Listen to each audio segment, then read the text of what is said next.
Director of Government and Community Affairs. For New York Presbyterian Hospital, as a whole.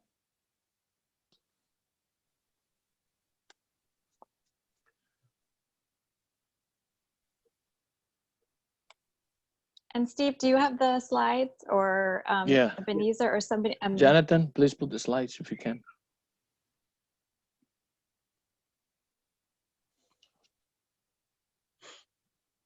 Should I just go ahead, or Steve, did you want to Yeah, say you can something start. more? Oh, okay. Well, thank you all for having us be part of the meeting.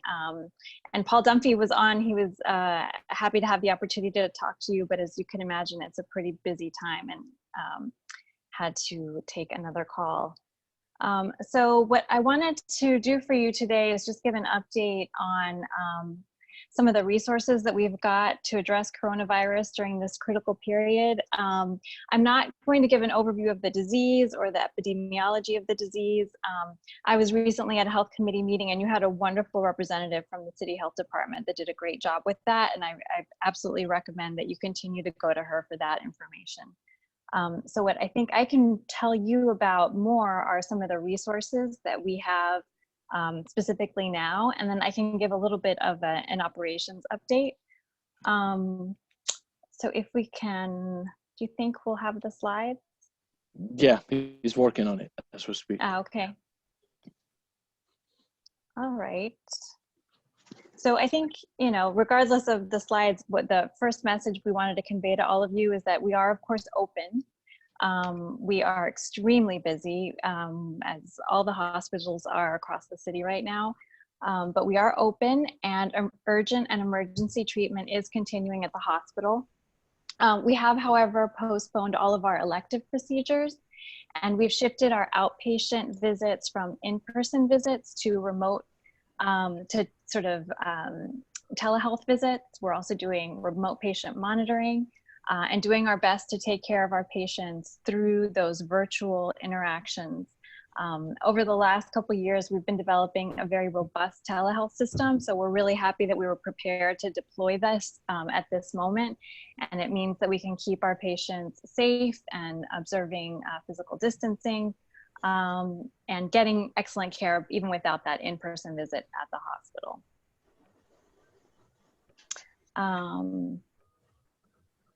Oh, there we go. So that's so we can go to the second slide. The second one, please.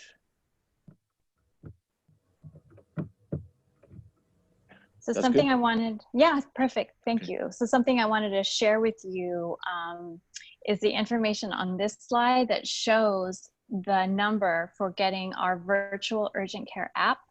If you text the letters NYP to the number 69697, that will help your smartphone download the app for getting virtual care, from virtual urgent care, and you can have an urgent visit right on your phone or on your laptop if you go to the URL that's there. And that'll be an opportunity to talk with a board certified emergency physician, and you can get that care without having to come to the hospital. So we highly, highly recommend using this at this time. So if we go to the next slide, we can see the emergency department does now have tents on the outside. I don't know if you maybe noticed that outside of Morgan Stanley Children's Hospital or at the Allen, also at Milstein. And so one of the reasons we've put those tents up is just to help accommodate that really high volume of patients that we're seeing right now. These tents have been put up just to allow us to create that physical space between patients that we need to have right now. It's really to facilitate having more patients. It's not a special tent for any kind of special treatment. It's really just allowing us to have more space outside to create more space for our emergency department. And so, you know, something we'd really like your help with right now as a community board is if you could remind people to only come to the emergency department for medical emergencies right now. This is a really crucial time for us to try to maintain that social distancing and for us to make sure that that emergency care in the ED is really provided for people experiencing a life-threatening or emergency situation. Along with trying to manage who is coming to the hospital right now, or sort of part of that is updating our visitor policy. And so on the previous slide, I also referenced the URL for just our general website. If you go to nyp.org right now, you will see that there is a direct link to the visitor policy. It's regularly being updated just in keeping with public health concerns, and the sort of the best source of information for you right now is going to be to consult that main homepage and get the latest information on who is permitted to come to the hospital right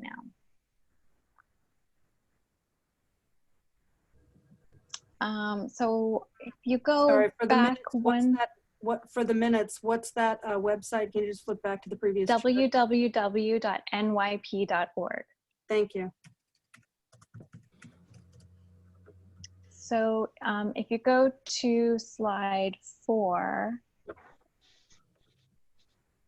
says ACN service update. I know Paul was very interested to talk to you about the ambulatory care network, which he is the vice president or the SVP for the ambulatory care network. And we are very proud of the services that we're able to provide the Northern Manhattan community through the ACN. And we're continuing to provide those services. But as with our sort of hospital care, we are moving toward telehealth and using telehealth services. Our staff worked really quickly to try to expand that video visit capacity across all of our practices. And so we're allowing our patients to keep their scheduled appointments, but they're having that appointment from the safety of their own home. We've been consolidating some of our practice sites just so we can optimize our staffing resources. That means, you know, some practices are temporarily closing down and shifting their personnel over to another practice, but we are absolutely maintaining our patient care for all our ACN patients.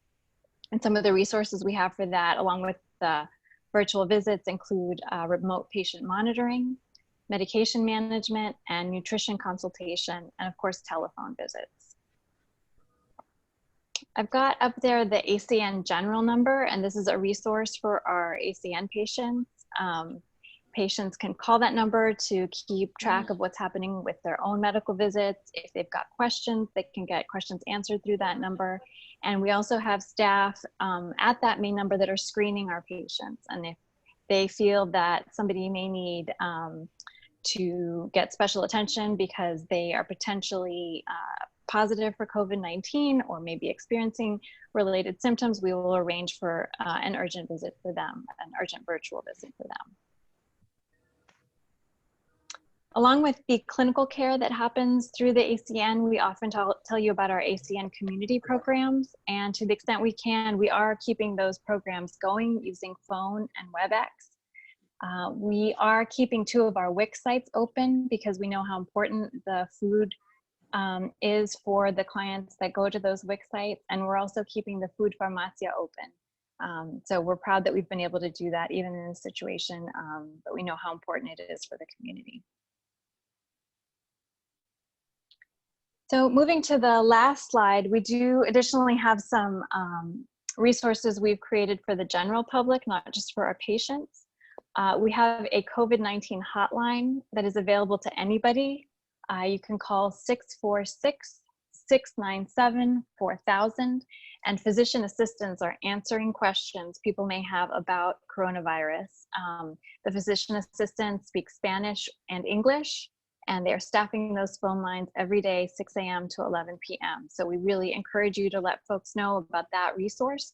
It's a wonderful way to get your questions answered quickly. It's not a source for personal medical advice, but you can get your questions answered about the disease.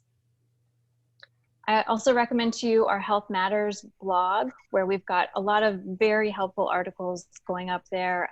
We have a special focus on mental health and stress during this period of social and physical distancing, and those resources are really great. It's healthmatters.nyp.org. As I mentioned earlier, we have the nyp.org website, that is really focused on its homepage right now on coronavirus. You can get the visitor information on that front page. You can also get a link to our coronavirus information, which also includes some frequently asked questions flyers that have been translated into multiple languages. We have English, Spanish, Hebrew, Russian, Chinese, Korean, Yiddish now, I believe. So a really wonderful resource there. And we recommend that you share that with your friends and colleagues. And then last thing we want to mention to you all, you may have heard that the hospital has recently partnered with the Hispanic Federation to establish something called the Northern Manhattan Emergency Recovery Fund. This is something that is very important to Dr. Corwin, our CEO. He has made a commitment from the hospital of $10 million to help the community in Northern Manhattan address and recover from this really stressful period. So I've listed there the URL for the application for that fund. It's through HispanicFederation.org/NOMA, N-O-M-A, fund, F-U-N-D. So you can apply for those grant funds of $10 million through that website. It's just part of our commitment, our ongoing commitment to the Northern Manhattan community.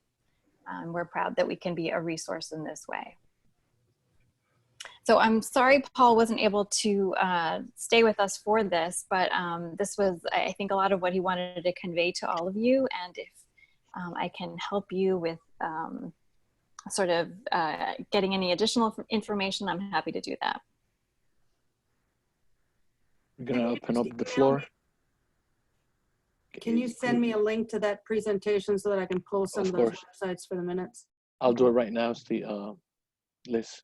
Great. So there's a few questions in the Q&A chat in the same order. So we have 6 hands and just to reiterate, at the moment, based on how community boards operate, community board members get to speak first. So right now, so folks can be ready. We have Debbie, Aisha, Sally, Danielle, followed by Tanya. So I'll be unmuting folks in that order. So again, it's Debbie, Aisha, Debbie, Aisha, Sally, and Danielle. Okay, Debbie, you unmute her. Okay. Hi. No, my question had to do with the logistics setting up. I'm good. Nothing from me. Okay.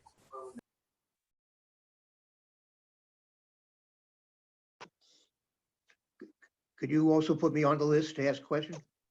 Sure. Who's the next one on? Aisha?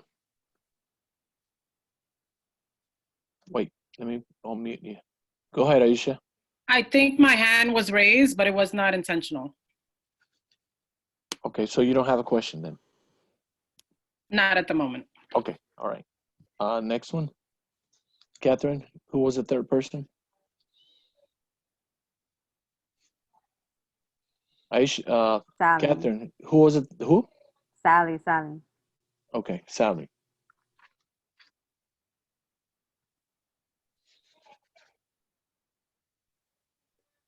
Just bear with us, Anna. It's technology.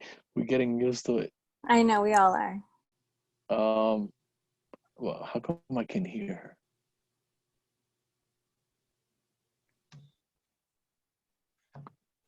her? Okay. Sally, if it's okay with you, while we work on what's going on with your mic, we'll move on to Danielle. I know Danielle put 2 questions on the chat, and there you are. Okay, I'm unmuted, I think. Hello? Okay, Sally, you could go first, and then Danielle. Yeah, my question is, how is this impacting the availability of inpatient mental health and substance abuse services? Is CPEP still open? Are you admitting patients from CPEP to inpatient if they're needed? What are you doing? What's going on? I will find out the answers to those questions. I don't know. I don't know. Okay, because I think as we've heard the other night, it looks like the Corner Project is no longer, they're on pause right now. So that causes even more concern in terms of what's going on in the midst of this opioid crisis. So would appreciate any feedback you could give to us. Yeah, I will look into it. I mean, I know that to the extent we can, we're trying to maintain as many of our services as we can, but I also know that we are having to divert some of our practices to attend to this emergency. So I don't know Right. offhand. Okay, and thank you for all you're doing. You're welcome. Danielle?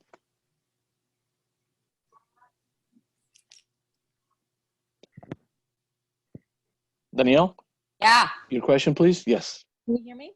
Yes. Oh, Please.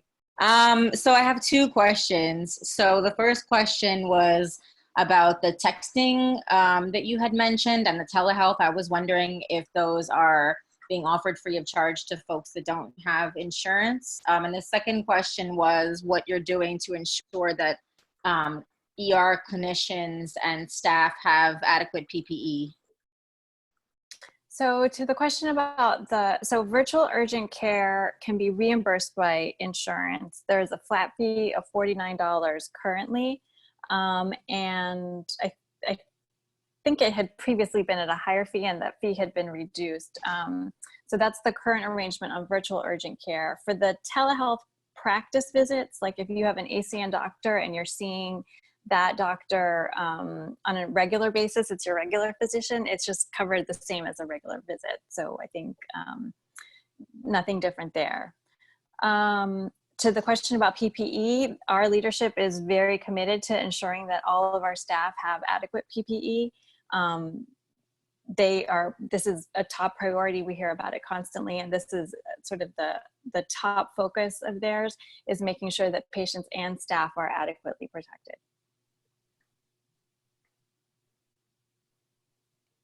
Thank you very much. Thank you, Danielle. Good questions. And next one is Steve, right? Yeah, and then followed by Tanya, Daryl, and Olsie. Okay. You could tell us, Anna, when you want us to, when you feel that you've had enough questions. Yeah, I think I could take maybe 3 more.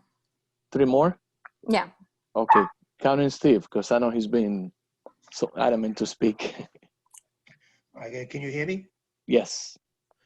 Right. The New York Times reported yesterday that half of the intensive care staff at the medical center has been sickened by the virus. Is this accurate? And if so, how are you dealing with that situation? Yeah, I don't know. I don't have information on that particular story.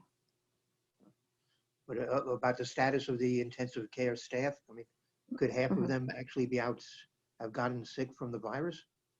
I don't know. I mean, I can look into that, but I don't have information on that. It doesn't sound reasonable.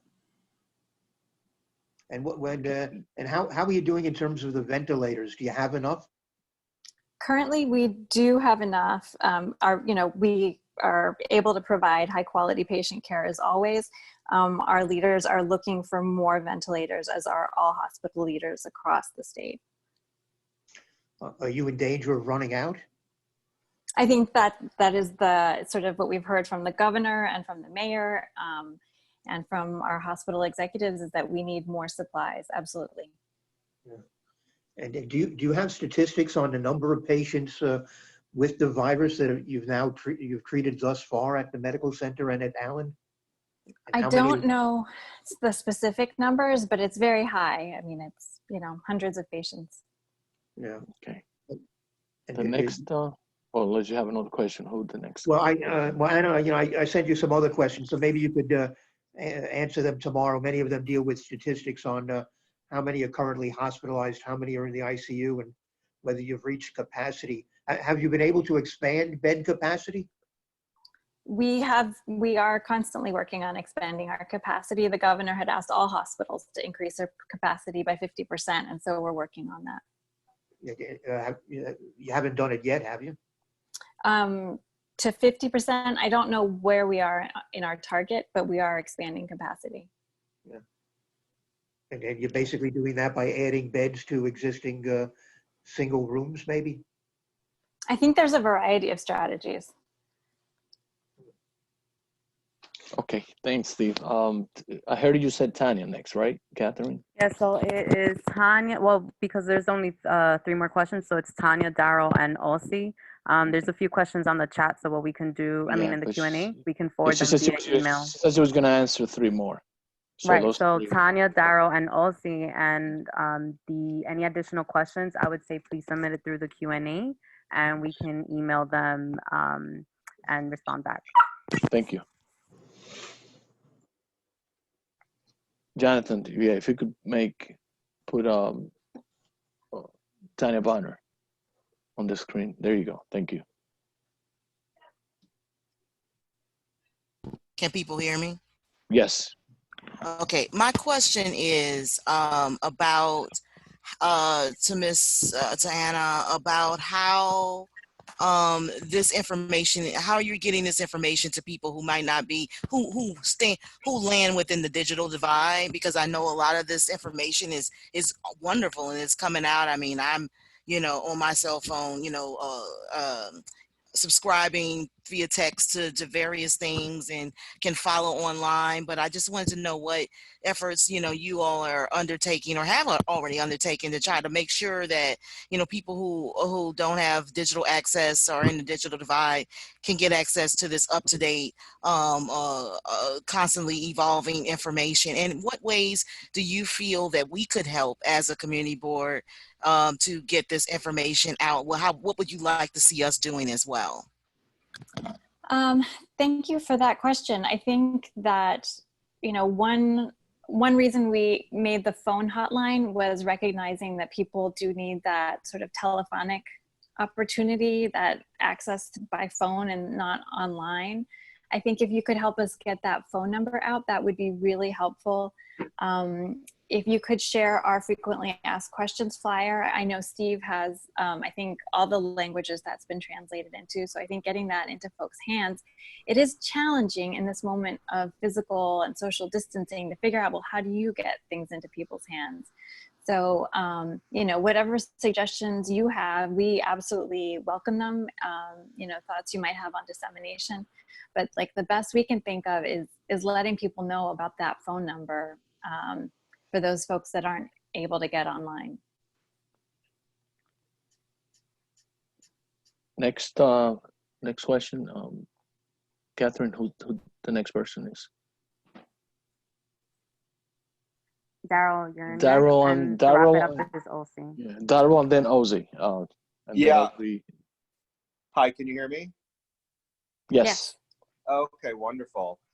Thanks for joining us. I just wanted to ask, I know for the elective surgeries that have been postponed, I understand part of that is within the transgender community, gender affirming surgeries. And, obviously from their standpoint, that's not necessarily what they would consider elective, but I was just wondering if there's any follow-up mental health services that are being provided to them in this period when, between when they thought they were going to be able to have this affirming surgery to when they actually will be able to. I do know that is something health and hospitals is doing with their patients in the same situation. Thank you for that question. I don't specifically know. I know that our practices are in touch with our patients to help them through this period, and that we have virtual services, sort of telephonic, online, just like what I've been talking about, to help patients bridge this gap until surgeries can happen. So I can look into whether there is something specific and different happening for people awaiting these particular surgeries, but I assume that they are having the same access to sort of the ongoing contact with their medical practices. Thank you.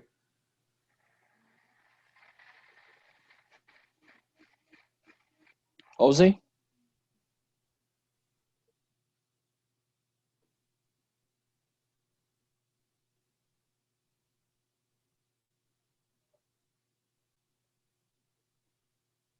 Okay. Ozzy? I don't see Ozzy has a mic. She doesn't have a mic? No. If you could put it on the chat, Ozzy, then, because we will want to thank Anna for taking the time to come and do the presentation. She is currently on the panelist list, but she cannot touch it since she doesn't have mic. Do you have? Can hear her. No. Can hear her. She could type her question or whatever She in the could type it, Q&A also. Right. Catherine, can you check the Q&A? See she posed the question. Okay. It says muted.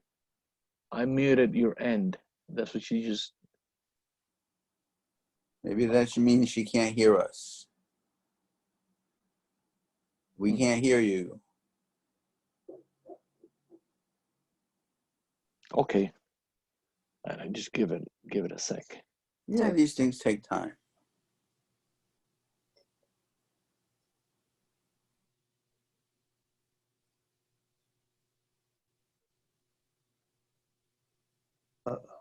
Hello? Yes. Can you I hear can me? hear you. Yeah, I can hear you, Steve. OC sent me a question earlier. Maybe it's the Okay. same question. Please, can you post it? She wanted to know whether New York Presbyterian is doing something similar to what's being done at Mount Sinai, where they're taking plasma from recovered COVID-19 patients to use as a to try to cure current patients, I believe. Yes. So that was I think that's probably her question. Sure. So the answer is yes. That's an experimental.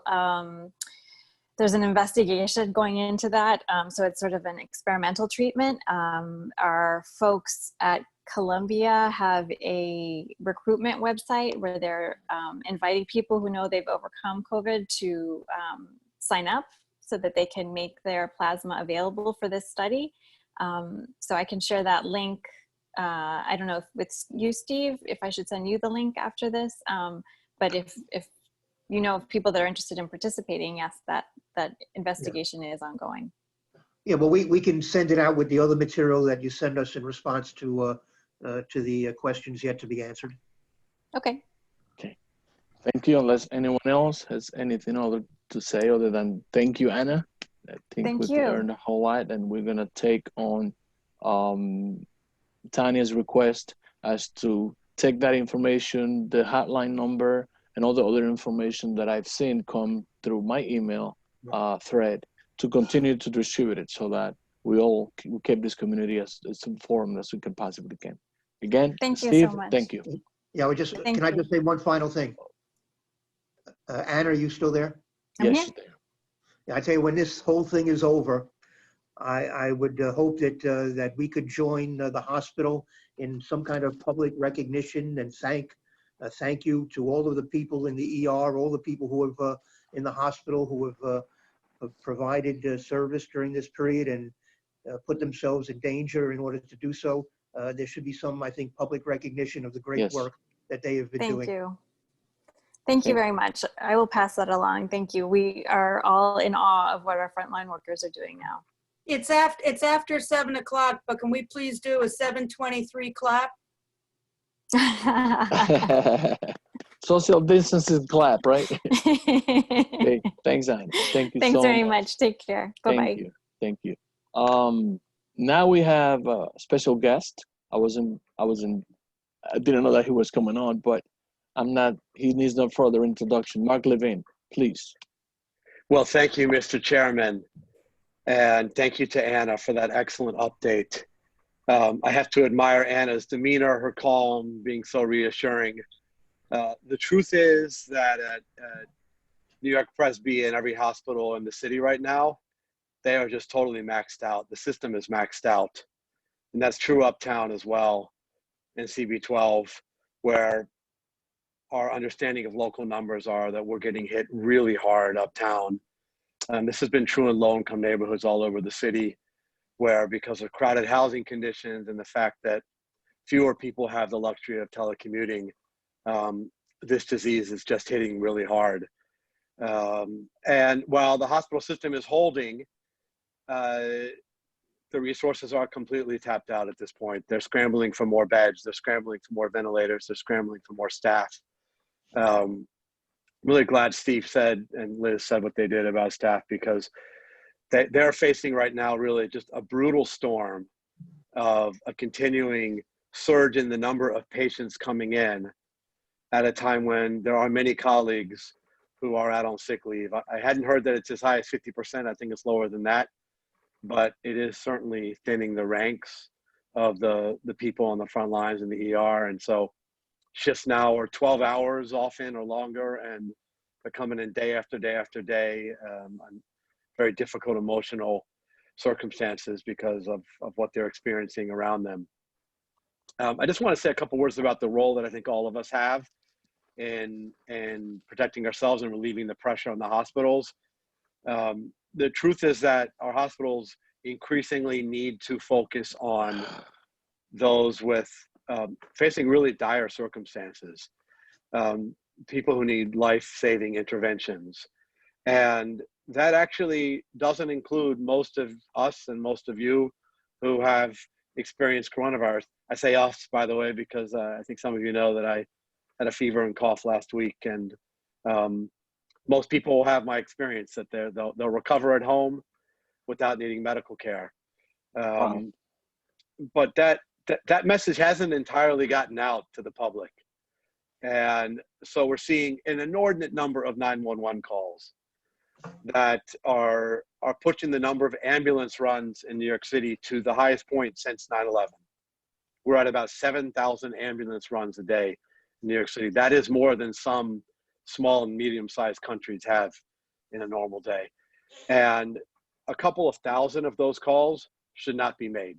They are people who have mild or moderate coronavirus, which can be very tough and very scary, having gone through it. It's a high fever. Adults aren't used to high fevers. That can be very tough. It's a dry cough, sometimes an intense cough. It can even be shortness of breath. But the folks who need to be calling ambulances are those who truly need emergency intervention. And we have people calling, and then the EMS come out and they're risking exposure. They're burning through personal protective equipment. And the same thing is largely happening in emergency rooms, where people are being turned away at this point because they're not in severe enough condition. It's very hard on patients. It's a scary disease, and even people who have the equivalent of walking pneumonia are sometimes being turned away, and that's very, very difficult. The truth is that if you're able to, you should be resting at home. You should be hydrating, taking medication for your fever and your cough, and keeping a phone ready to call immediately if you need help. But we do need to reserve our hospital system for those who are most in need. I want to say a word about the kind of reports I'm seeing from out in the neighborhood, not firsthand because I've been quarantined at home now for a couple of weeks, but the crowding we're seeing in some local stores. It's not just supermarkets, it's other of the vital establishments which are open, including laundromats. And I'm really pushing the city to create and enforce rules on crowding in some of these locations. Some of it is being done, some of that enforcement is being carried out by stores themselves, particularly supermarkets, not all of them, it's uneven. But you know, laundromats are so small, sometimes there's not even 6 feet width between the wall and between the dryers and the washers. And it's really not fair to staff and to other patrons if we're crowding out laundromats and other kinds of local establishments. And so we need to ask the public to really respect social distancing in our stores, our essential businesses, and possibly we need the city to intervene there. But it's really a basic safety measure that we need everybody to observe. I think I'm going to pause there. I'm happy to take any questions if there are any. We're happy to also let the agenda move forward. I know you have a lot to talk about tonight. I'm sure there are a couple of questions. Do you have the time to answer them at least, Mark? Catherine, if you can tell us. Right, we actually only have one, and we have a presentation on behalf of Robert Jackson's office that might have to hop off soon. So I'll unmute Sally. No problem. What was that, Catherine? I didn't hear the last part. We have two presentations, one from the comptroller's office and one from Robert Jackson's office. So if Chris I want to answer the questions to Mark first, and then I want to have Natalie, and then the other two presentations from those two offices. So So, Sally, you can go. Mark, am I unmuted? yes, Yes. Oh, Hi, good. Sally. Mark, I'm so glad you're feeling better. Thank you. I had one question, and I know this is something that you had supported, which is the closing of the playgrounds. I guess they Yes. finally got around to closing 10 of the playgrounds, but we Yes. still have a huge problem in our parks. And it looks like a lot of the surveillance of the parks is actually being done by air, where you can't see the crowds. But especially with the playgrounds, to me, it's the same logic you use for closing schools. And Yes, so I wonder agree. how to impress upon our mayor that this is a critical need. Yes, I agree. Look, we want people to continue to exercise. Right. Actually, one of the ways that you can improve your odds against this virus is just general good health. And so we have to remember to eat well and sleep well and exercise if we can. It's very tough to get close in, but solo exercise in parks, and I see Steve Simon getting ready to chime in, but solo exercise in parks is actually encouraged. But you got to avoid team sports, no volleyball, no basketball, no soccer. You got to avoid any kind of social gatherings and keep 6 feet away from everybody when you're out there. It's very hard to do all of that in the playground, and very hard to keep kids from touching surfaces in a playground. And thank God kids don't generally get this disease, with some very, very, very few exceptions, but they can be carriers. And of course, parents are there crowded in. So I have called for playgrounds to be closed. Tough call for sure, but I think we have to make it. The governor is I think monitoring this, and I believe some members of the city council, myself included, sent a letter to the governor asking for that. But my position on that is well known, and I continue to believe we have to take that difficult but necessary step.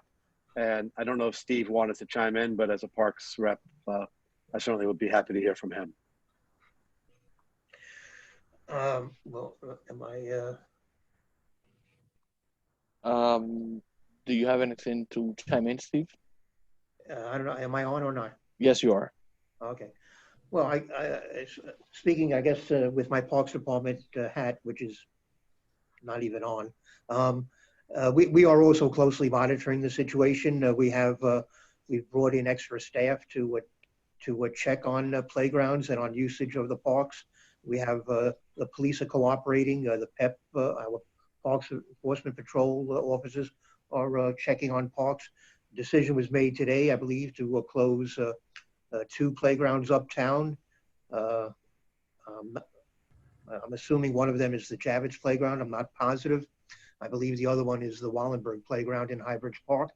And as we continue to get reports, I wouldn't be surprised if we take similar action elsewhere. But there has been there have also been requests that we keep playgrounds open, and we are trying to satisfy people who are looking for things for their kids to do. But wherever we see that it's a hazardous situation, I guess we're now prepared to close it. We did put up signs cautioning parents as to what the appropriate way to use playgrounds, and to watch out for how their kids are using it, and not to have their kids on equipment if other kids were already using it and they couldn't stay more than 6 feet apart. But if it doesn't work out, then I guess we're now going to start closing them. Okay, thanks, Steve. Take a couple of questions before Chris, who has to go, from Robert Jackson's office, the Deputy Chief of Staff, who's going to go next. The only question right now is from Chris. Okay. I mean, sorry, from Curtis. Curtis and then Chris. Okay, thanks. Curtis, you should be. Hey, buddy. Curtis? Curtis, can you hear us? You have to unmute. Curtis? No Curtis.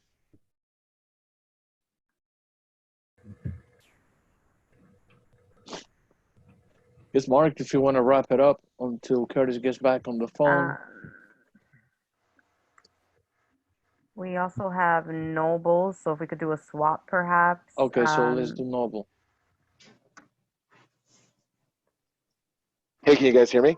Yeah, Noble. Yeah, go right ahead. Oh, awesome, awesome. Thank you. So I was just wondering about street closures, especially in relation to parks. So I know that there's only been a few streets that have been closed for more pedestrian traffic. But I wanted to see if there was a plan or being talked about, one, how that rolls out if more streets are going to be opened.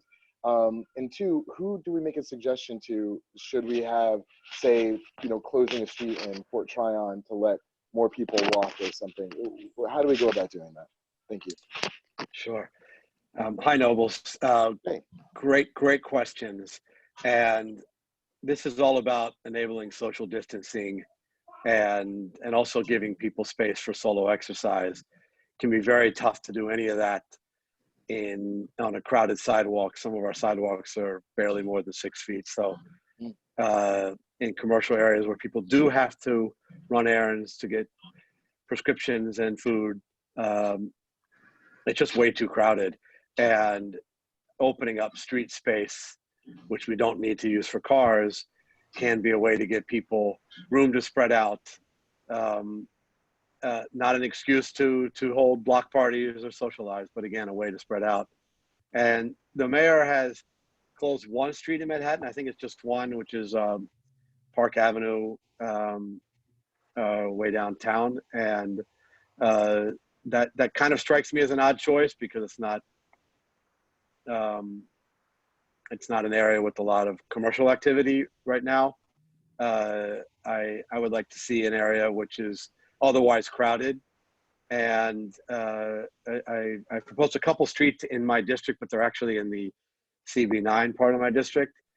But the mayor's office is fielding suggestions certainly from council members, I would assume also from community boards, on other local streets to close.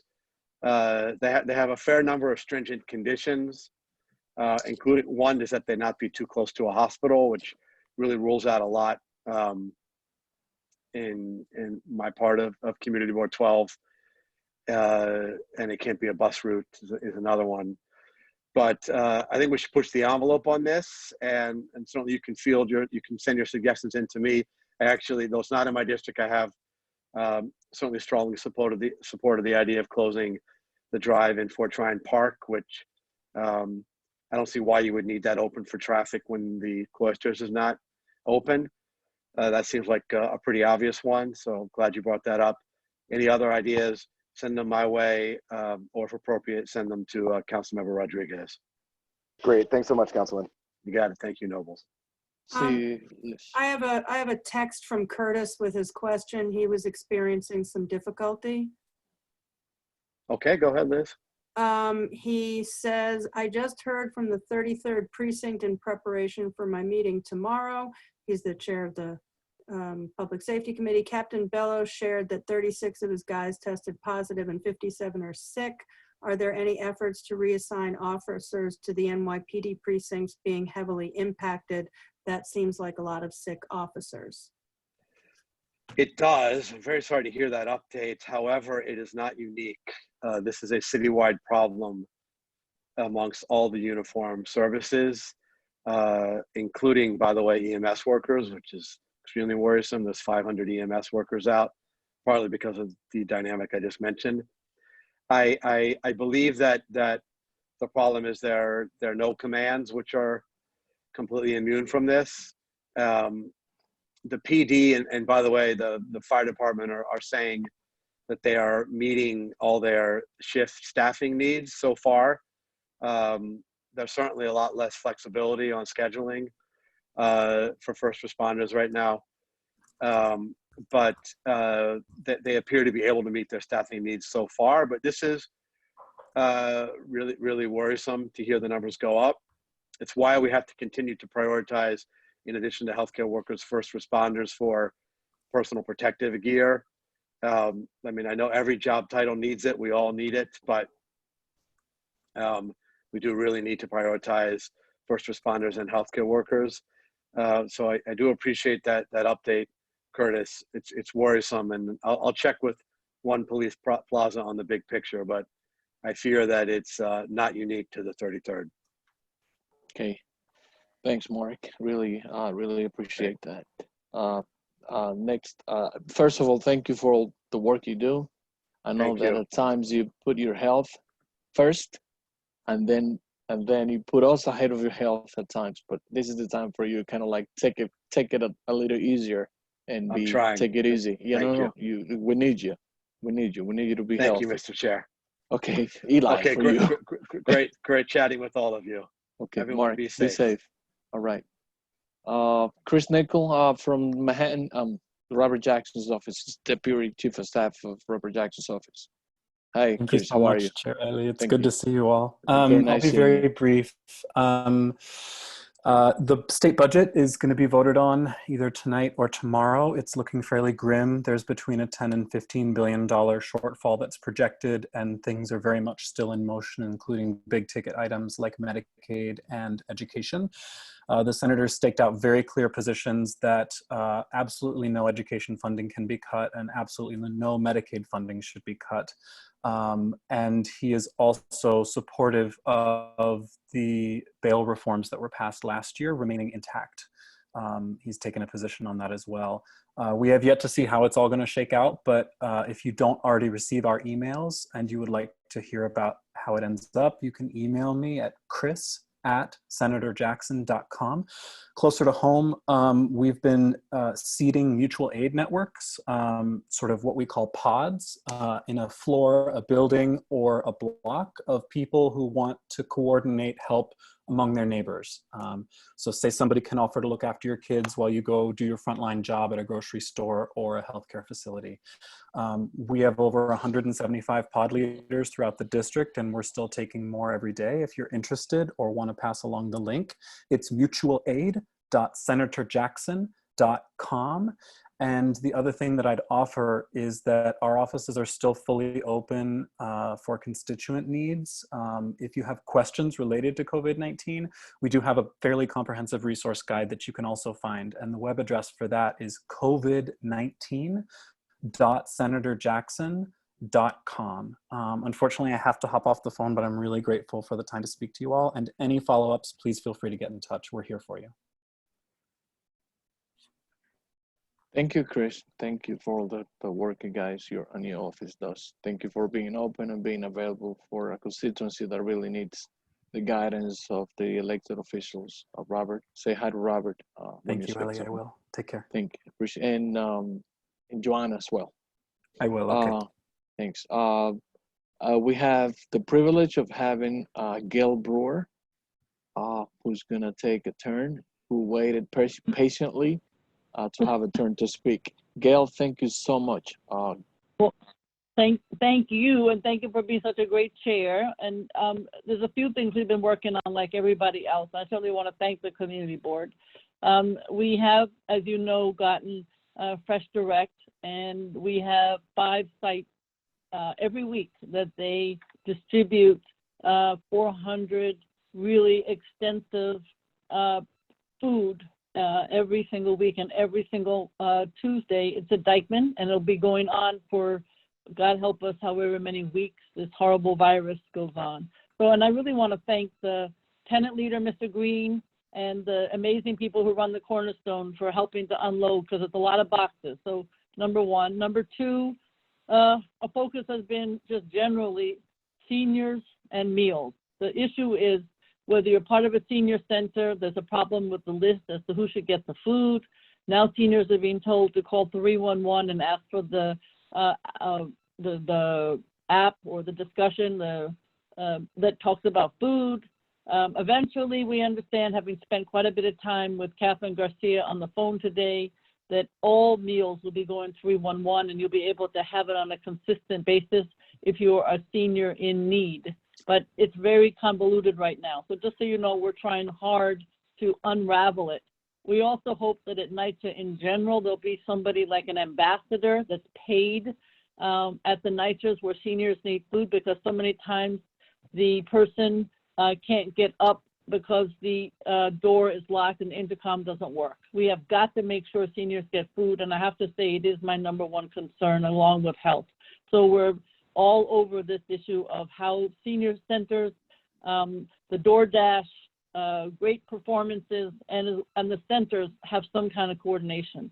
The third thing we did was last night we had a wonderful 350-person video on YouTube about education. It's up on the site. We'll be glad to share it with you.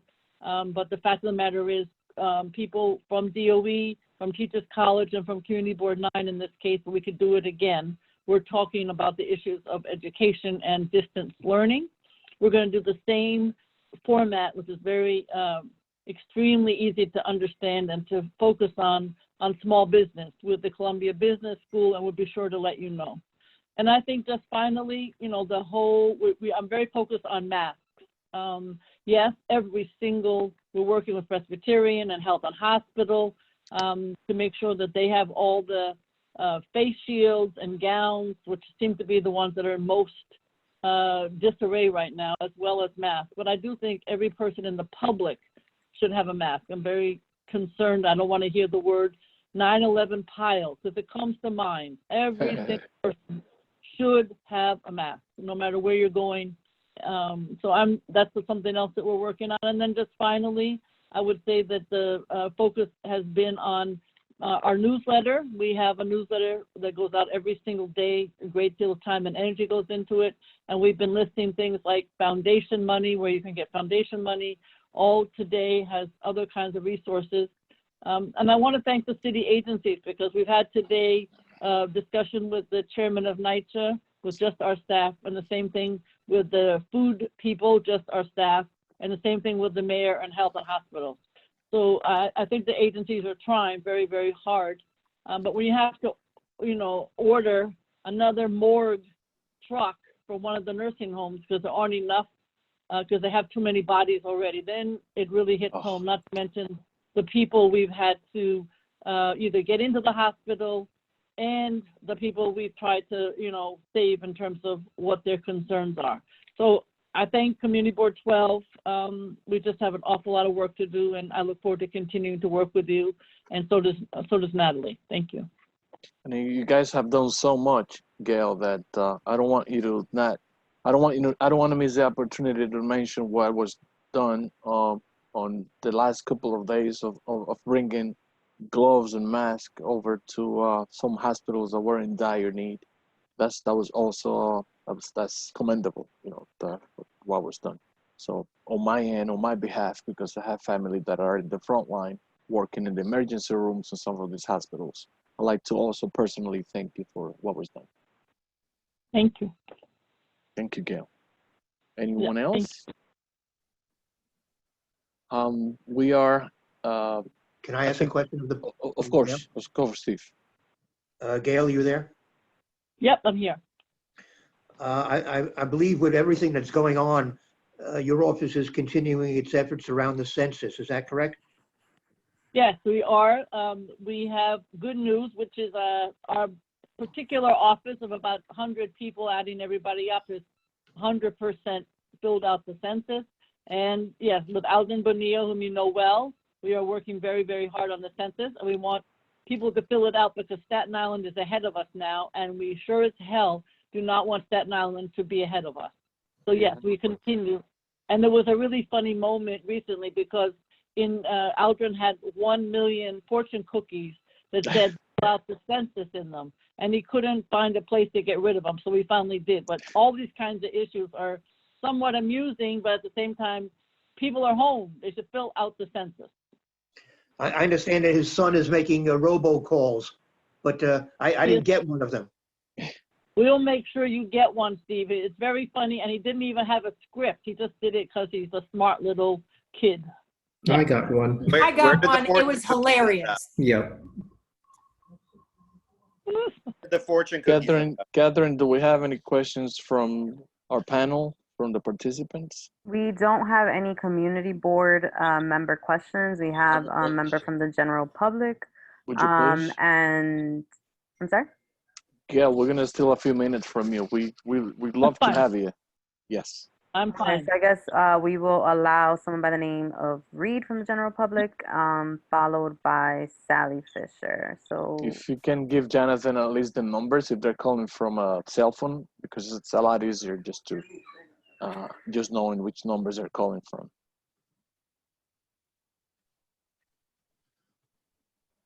Did you figure it out, Kat? Yeah, are you there? Yes. Yep, yep. So the question I had was,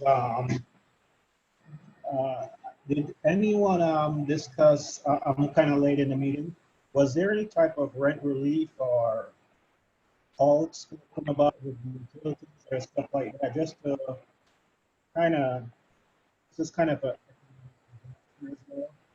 just a health one? And one thing I've noticed, health department.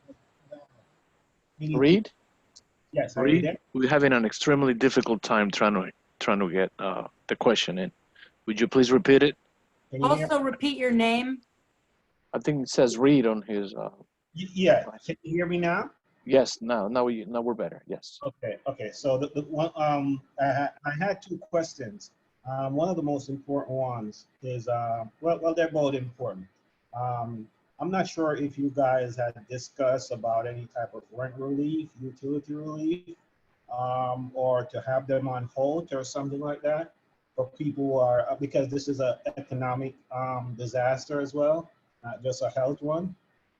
That was the first question I had. And then the second one, I'm not sure if it's really a question or just a note. Well, I am seeing the health department come out and try to educate people on things they need to, that they could eat to, or not to eat, so their health stay in check, opposed to a lot of them keep repeating getting sick again.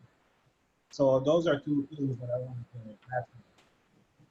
Well, in terms of rent relief, and there's anybody from the state, they can jump in, but my understanding so far is the governor has stated 90 days, nobody can be evicted. So the governor says, I'm not saying I agree, okay, that's how I am dealing with rent relief, that's the governor. At the same time, in Albany, I don't know what's gonna happen, there is a bill that has definitely wait until you have to pay, no rent at the time. That's one bill. And then there's another bill that has, that's Senator from Queens and Senator and Assembly Member Epstein. In Kavanaugh, another senator, chair of the Housing Committee, has another bill, which we could get you specifics on, that talk about a fund to be able to fund people's rents who do not have the ability to pay. And then there are others. I have a portion that says put the security deposit in a fund, use that to be able to pay the rent so you don't have to pay it from your current lack of salary.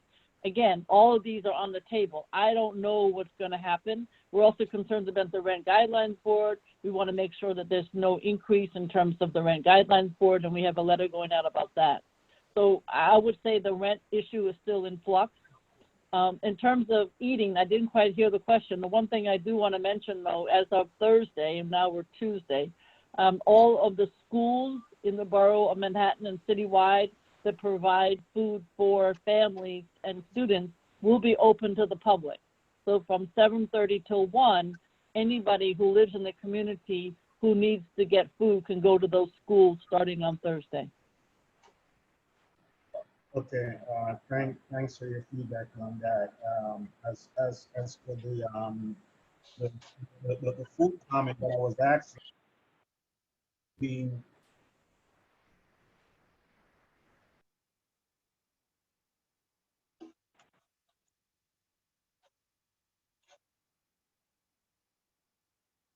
Catherine, who's next? Yeah, it seems Wait, like the I call just need, dropped. hold on, I just need, Gail, can you repeat what you just said about the food? Anybody in the community can go to their local school beginning on Thursday from 7:30 to 1 to get a meal? Yes, in other words, not every school is open. You can get the list online, but there has been a list of where students who are normally going to school could go to get food. It's going to be open to the general public on Thursday. Thank you. Okay. So, do we have someone else, Kat? yeah, we have Sally and then Danielle, and that's it. Okay, thanks. Sally?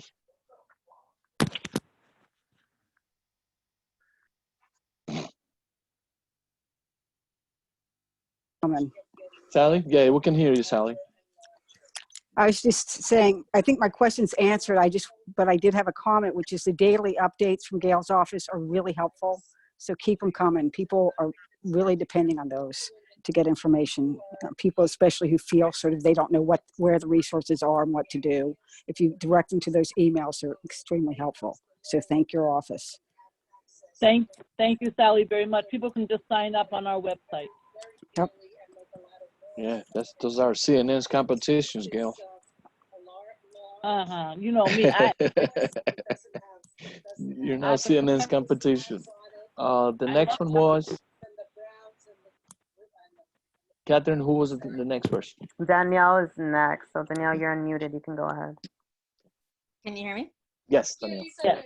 Hi. So I'm personally working with, but also just asking for anybody else who might be working with folks who are being released from jails due to COVID, age, etc. So I was just wondering, it seems like there aren't very many resources right now for those folks. I'm wondering if you could speak to any advocacy around expanding resources, or maybe if there are resources that I'm not aware of, but at this point I only really know of CRAN. Yeah.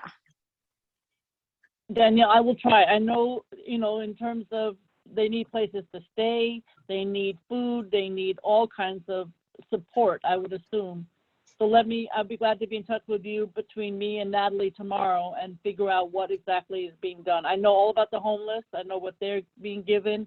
And I have been working with congregate care, individuals who are formerly homeless, but in congregate care, and they have a challenge because they have shared kitchens. So we've actually moved a lot of them because they don't stay in their rooms and we don't want it to spread. And obviously the nursing homes. But let me find out and I'll get back to you tomorrow. Okay, great. Thank you. Thank you, Danielle. Thank you for the question, Danielle. Unless we have any other questions for Gail, we're gonna move on to our presentations. Is Marielle online or Marielle? I guess no, she's I'm not. sorry. Are you talking about the elected official representatives? Yes. Yeah, I have a list. I'm not sure if Natalie still wants to speak. No, yeah, I she's have not. a question. Go ahead. That's still me, Domingo. I think. Yeah. So is Ms. Brewer still there? Yeah, she's there. I'm still here. Okay, so I have a question, right? So, understanding that as a community we'll be able to weather the storm together, I was wondering what type of resources are already out there for folks. Like, for instance, I'm part of 2 networks right now. One of them is a network that's providing the hospital with face shields. And the other one is a network that's identifying families and doing drop-offs for them. Well, for elderly, not for necessarily for families, but for the elderly who can't go outside, just a drop-off. Is there any city resources for like organizations within the community that's doing this type of work, or do we still have to keep winging it? Well, in terms of the resources, do you mean that, do you need masks and do you need transportation, or what do you need to do this great work? All right. I have 2 examples, right? So the guy that's producing the masks, so the way the masks are being produced is you're picking them up at the Y and 92nd Street, and then the hospitals have already identified workers within them that are requesting them based on the shortage. So, for instance, part of what's happening with that situation is that you have 3D, the masks are being created separately, and they come, the pieces are being put together in different locations, and they're being put together at the Y on 92nd Street. So, for instance, you have that see-through plastic-like material that covers people's faces, and then what holds it together is being 3D printed. So like for folks like that, like I know some of the owners that are putting that together, there's no resources for them because the state claims that you need to be producing at least 500,000 masks in order to even qualify for any of their assistance. So I was wondering if the city is subsidizing or there's sort of any micro grants that's going towards like individuals who might not be producing 500,000, but might be producing a good 14,000, which is what it's looking like right now. I appreciate the call. Let me find out. I think some of the foundations like Robin Hood or some of the other ones like that might be supportive of that.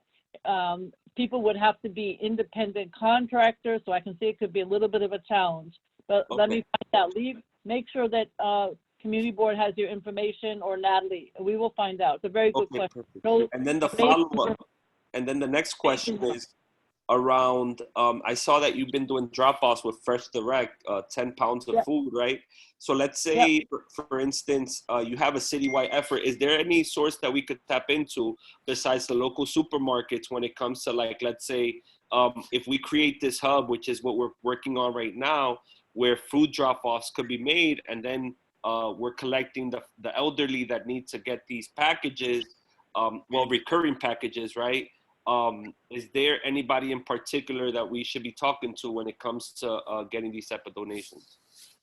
Well, it's again back to, let me talk. I don't have any answer. Door Drop, the company, is actually going from the senior centers up to people's apartment. A group called Great Performances is making the food in Manhattan, and then Door Drop, is that the right name? I think that's the right name. They are, in fact, the runners are taking it to people's apartment.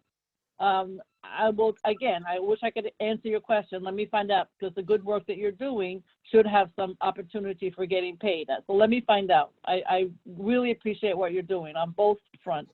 Okay, we have one last question from Aisha, and then we'll move on to the next of our meeting tonight. Aisha?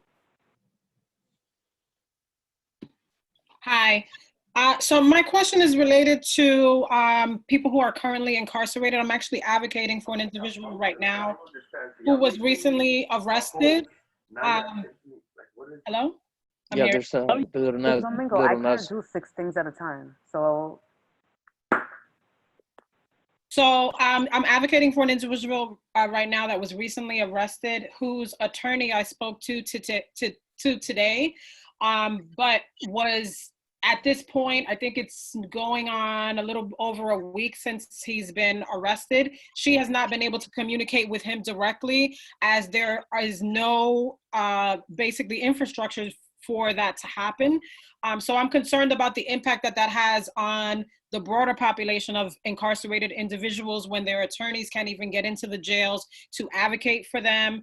Also, many of these advocacy agencies, like the legal aid services, are not in their offices. When I first attempted to reach the New York County Defender Services office, it states that their office is closed. The voicemails for the attorneys basically state that they're not in the office. And so there's really no way for families to know when their family member has been incarcerated, how to best further advocacy for them, because they can't even get in touch with some of these agencies that are representing them. So I'm just wondering what is happening on the side of the city to abate this as being an obstacle for people in defending their rights. Okay, I mean, we can try on the individual, like you talked about, so we can find out from correction what's going on. On the larger scale, I'm going to say, I hate to keep saying this, but we're pretty good at getting back to people to find out, Aisha, what exactly is being done. I don't know that I'm going to get a great answer, but if there's an individual, we can certainly find out what's going on. But most of these defender stuff, they all have, we can definitely get you some cell phones for that. But it's the overall question I understand. Let me see what I can find out. Okay, thank you. Okay. Thank you, Gail. Thank you, Aisha. Enjoy the rest of your evening. We're gonna have Mariel de la Cruz from Ex-Castringer's office to have our next presentation from the elected officials. Mariel? Good evening, everyone. Hi, Mariel. Okay, you guys can hear me? All right, awesome. I wasn't sure if I was going to be on camera. I put on a nice shirt, and every time I put on a nice shirt, I'm not on camera. I'm a little upset about that, but I'll get over it. I would like to say thank you for everyone in the community that's been doing work. I know it's been very hard for a lot of us to try to figure out ways that we can contribute, and also to a lot of us, especially folks that do my kind of work. I'm not used to being home more than a few hours a day, but we're trucking on, and hopefully we can be as supportive as possible.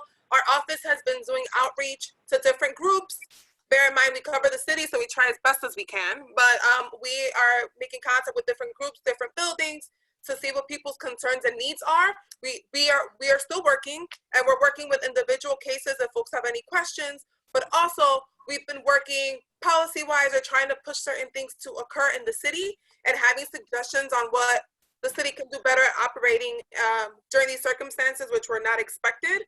But during this time, the comptroller released a demographic profile of New York City, essential frontline workers in public transportation, healthcare, childcare, grocery, pharmacy, sanitation, janitorial work, utility work, and delivery industries. And the report called for guaranteed healthcare, accessible local childcare that's been happening for folks right now, deep cleaning subsidies, supplies, and staffing for small businesses and nonprofits, and a few other things as well. Our rebalancing committee meets daily to assess market changes and respond accordingly when it comes to the budget and pension. We released an analysis revealing that tax revenues are expected to drop by about 5 to 6 billion over the next 15 months due to the virus. And we are suggesting state, city, and federal measures to assist businesses. Contracts and procurement. After discussion with the mayor's office and contract services, we began expediting the registration of human service contracts, so nonprofits will receive their payments as quickly as possible. And we amended Directive 10 to permit the use of capital funds to acquire tablets to be taken home by students during this time, for a temporary period. Also, and I'm sorry, it's a little bit more. We are among the first electeds to call on the mayor to do more work to slow down the virus by shutting down the city. The comptroller committed to working with the governor and the mayor to ensure that public hospitals are coordinated and have resources, protections, and support. And the comptroller wrote an open letter asking for immediate actions to support small businesses, suspends collections of outstanding small business fines for 6 months, automatic renewal of all licenses and permits without payment of fees, suspend payment of commercial rent tax for 2 months for ground floor retail businesses that have demonstrated business loss, expands SBS's no interest loan program to include businesses of up to 100 employees that have had at least quarterly decline in revenue. Consider limited sales tax for consider a limited sales tax holiday for all restaurants, hotels, and street level retail stores. Also, we sent a letter to ACS for immediate steps to ensure protections for New York's child care workforce amid the pandemic. So we've done a few other things, and I don't want take too much time when it comes to our position as the comptroller. But again, we are wanting to collect as much information as possible. So thank you, Domingo, for talking about some of the efforts that people are working on in the area, not only to see how we could be supportive, but hopefully help expand. So a lot of the questions that come up tonight, we'll be looking into as well, how we can be supportive or helpful in that piece. And again, the more information we know, the better suited we are to be supportive. So what I'll do, I'll give to Catherine my office number, and if you leave me a voicemail, I'll respond pretty quickly. But it is 212-669-8720, 212-669-8720. And my email is mdelacr@comptroller.nyc.gov. And again, what we're looking for is just information on struggles or hardships people are going through to see how we can be helpful. And then also to if people have individual questions or concerns. We also get a lot of resources daily from different spaces. So if folks have any questions about that, you can always reach out to me as well. But thank you so much for having me here today. I would have loved to grace you with the presence of my physical being, but that was not possible today. Again, I get upset when I put on a nice shirt, but please let me know and I'll try to stay on for the rest of the meeting. Thank you so much. Yeah, thank you. This time, we love your energy. Wait. Yes. Marielle, can you just do me a favor and email me, because it sounds like you were reading that from a printed thing. Could you just shoot me that in an email, because I missed some of the details and I don't want to make you repeat them. I'll see what I can send you, because I can't send you the direct document, but I'll see what I can send you so you have the better points. Perfect. Thanks so much. Thank you. Love your energy. And now that you mentioned businesses and so forth, I'm gonna use that and bridge you in and have Domingo Esteves from the Business Development Committee make his presentations in reference to specifically those businesses that are in dire need of resources and information. Domingo, please. Yeah, so basically, what I've been working on as of lately is I shared a flyer that Ebenezer should be sharing tomorrow with the entire board around how to use resources, how to use the resources that we currently have to be able to help businesses weather this storm. And as a community, there's no better way to do it as a community by getting everybody who is able to, all the agencies that are able to offer resources together to be able to provide direct information and assist businesses with being able to, like, for instance, how to apply for certain resources. I was mind blown by the fact that once the grant was open on this past Sunday, only 10 businesses in Washington Heights applied. So what we did was I contacted Eliezer to be able to expedite an event that we were planning on doing in the future to be able to do it sooner. Ideally, I wanted to do it on Thursday, but I also wanted to be able to give a longer outreach period to be able to gather and share the information with as much business owners as possible. So far, I've gotten responses from approximately 15. And I'm just waiting for, if you have any contact with any local business owners, there are resources, city and state. I'm currently also waiting for the confirmation for the labor, the Commissioner of Labor to confirm if she could be able to attend. To be able to walk folks through what unemployment looks like and the new measures and systems that they put in place to be able to assist folks in these difficult times.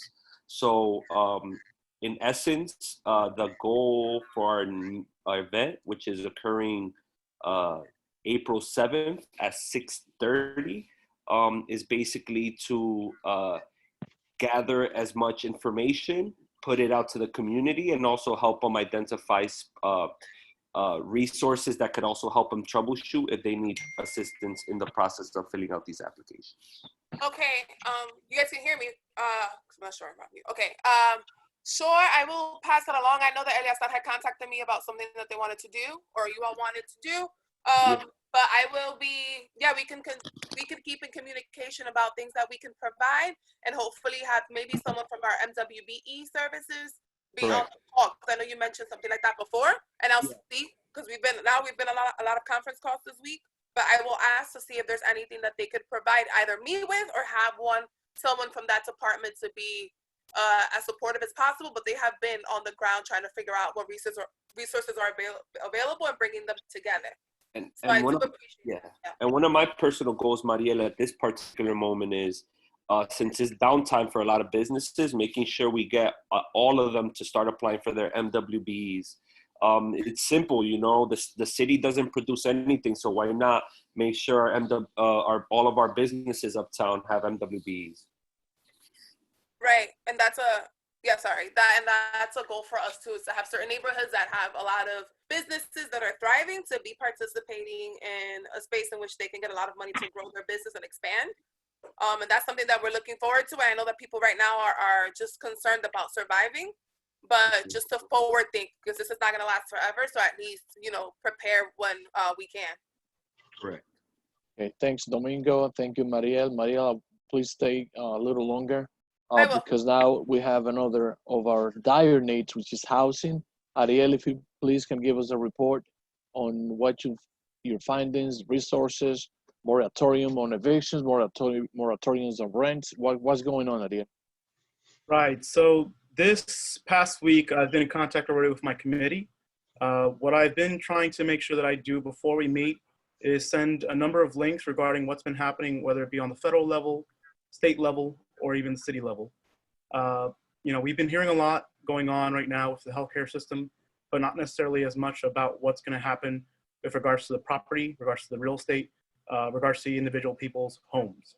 What I want to try and ensure is that people are getting this information as soon as possible, so that when we have our discussion this coming Thursday, we can already begin to start putting forward a resolution in support of some sort of motion that might support us. You know, if people aren't supportive, I think what's the idea right now, not allowing for families to have to be forced to pay the rent for the next coming 90 days in support of this potential legislation that I believe Gail Brewer just mentioning that Michael Gianaris is putting forward on the state level.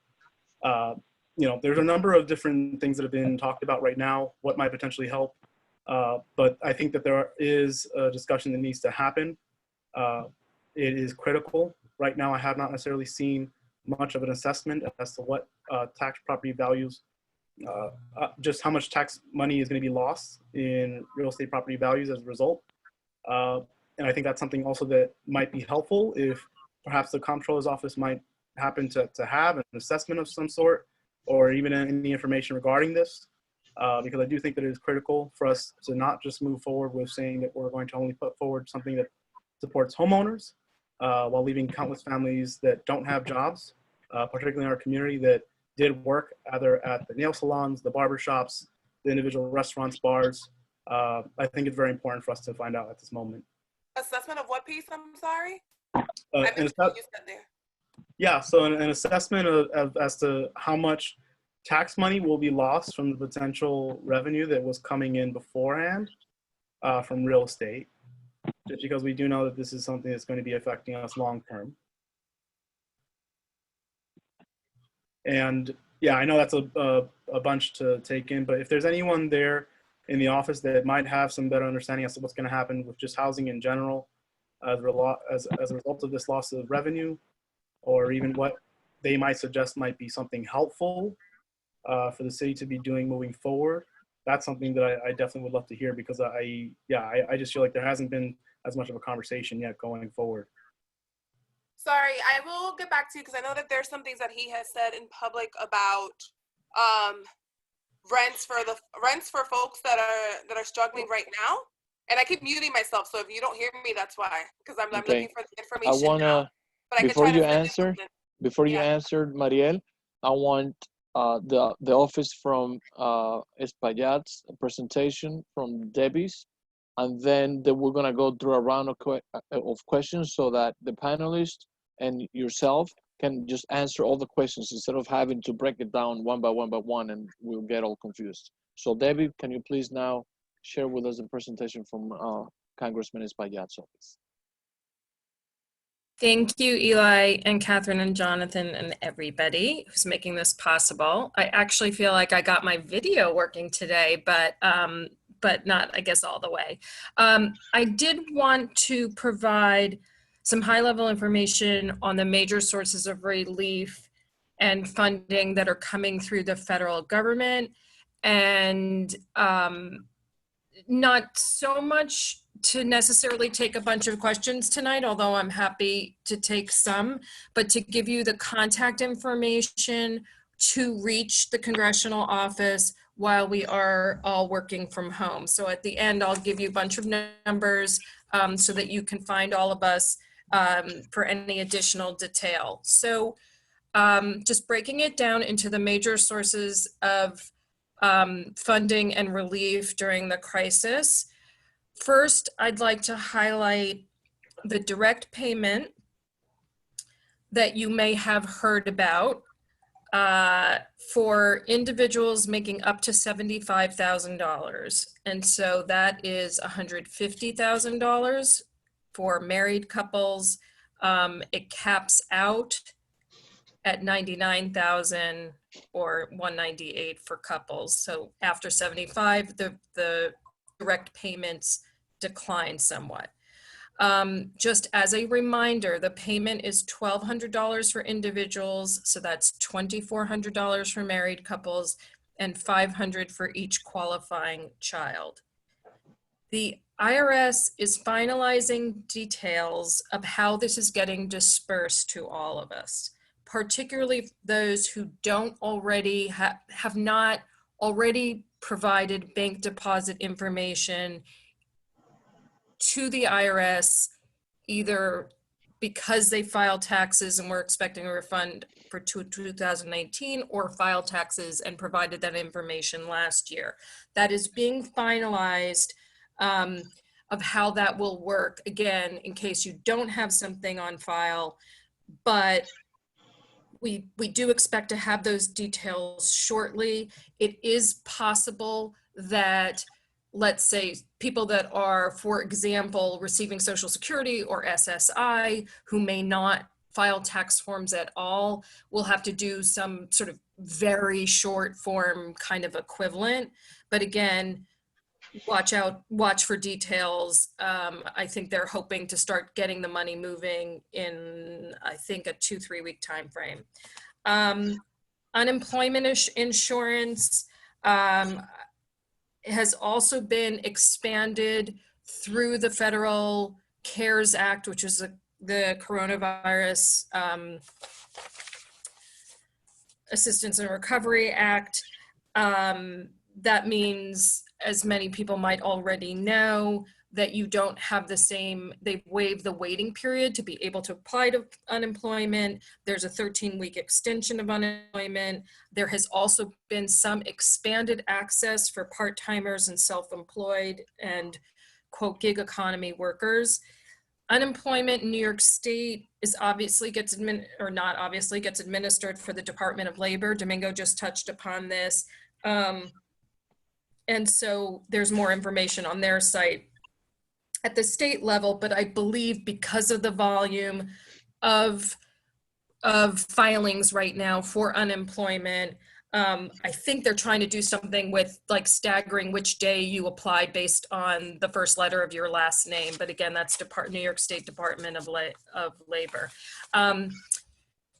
As Domingo just highlighted, our office will present at the April 7th meeting of business development on the various programs pointed at small businesses. But I do want to summarize, because some of that is stuff that, to the extent you're coming into contact people, this is already underway. One part of it in particular is emergency funding, so people can do stuff already.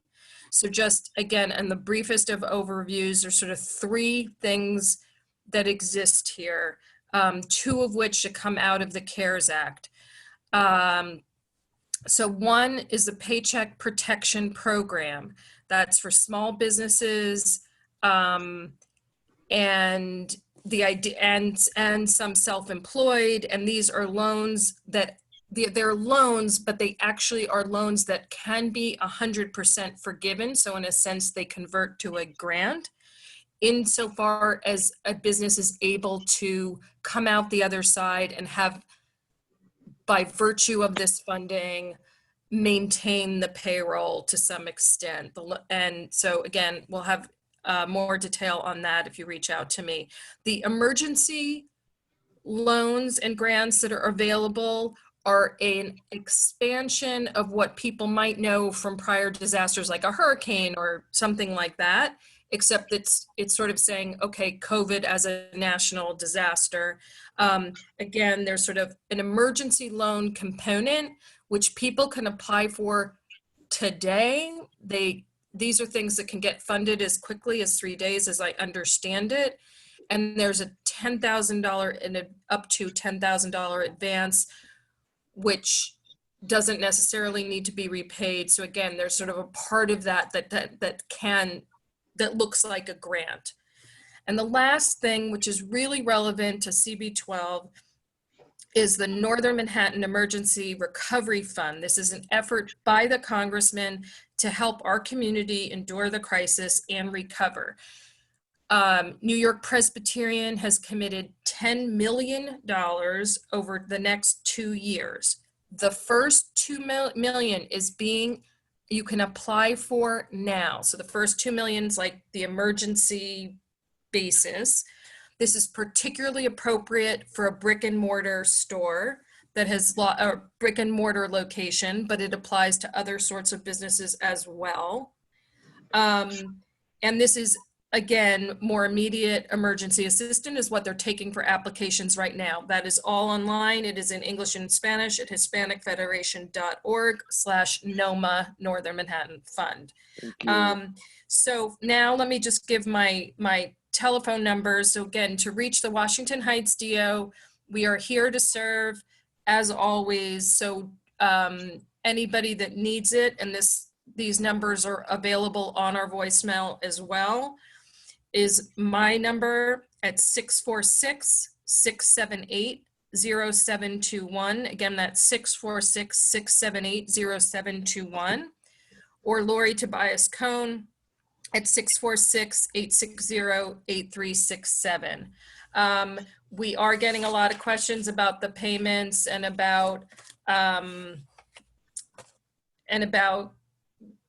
assistance of all these sorts. So please, anybody that could benefit by help from the office, please send them in our direction. And again, more information on the small business side will be presented at the Business Development Committee meeting next week on April 7th, as Domingo provided the overview. Thank you, Debbie. I'm sure that there will be some questions. Please hang on, don't leave. I'm going to have Wendy Olivo from the office of Al Jackson's. Wendy? Al Taylor. Good evening, so much. Wendy? Everyone. Yes, hi. Yeah, please. Wendy. Hi. Hi, how are you? Hi. Very good. Sorry for the time.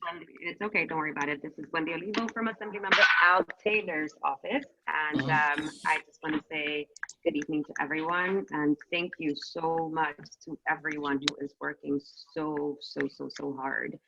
Working from home has turned out to be a 24/7 kind of thing.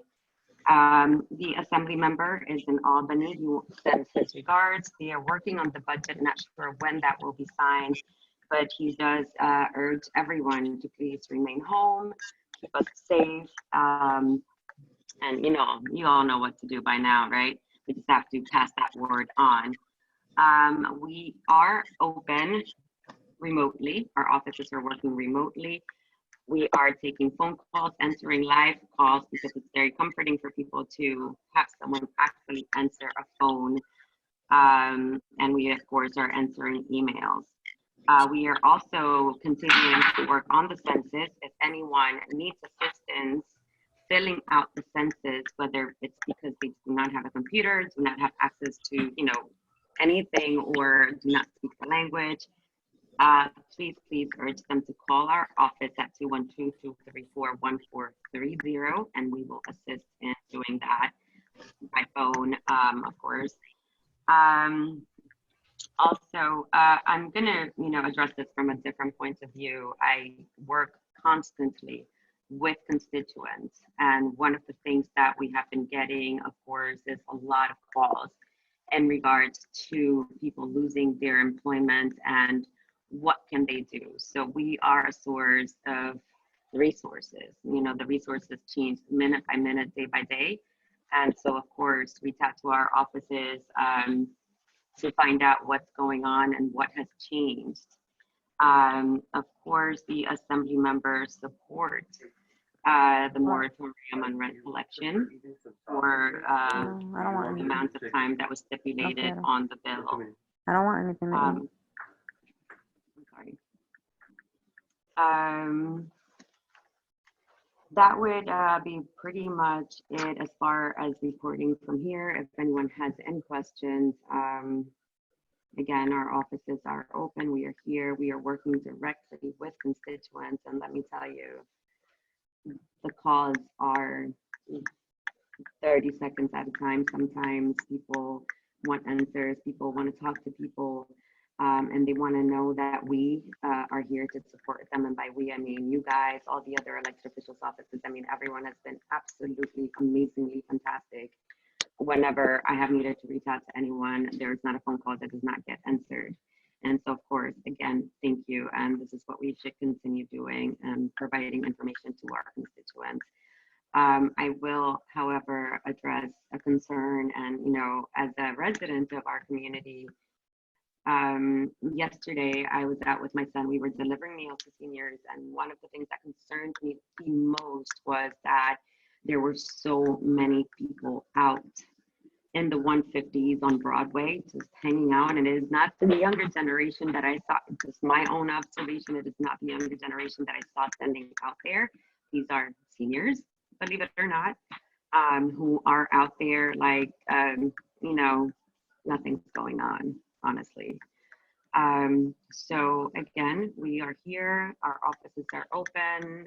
You guys know how to reach out to us if anything at all. And that would be all from me, unless there are any questions. Again, thank you so much, everyone, for being present.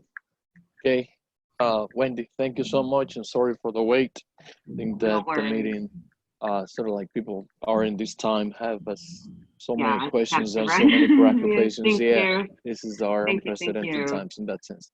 Thank you. So I think this, as far as our elected officials and our presentations. Hi, Eleazar. It's Wayne, Wayne. yes.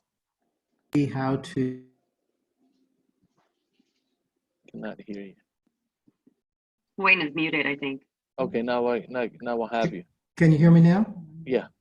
Okay. I have a question for Debbie Navabian. Yes, I did have well, you haven't spoken, but I have Aisha, Sarah, and Tanya. As soon as you're Right. I can't see how to raise my hands. Me I neither. just want to let you know. Okay. Thank you. All right. Good. Appreciate that.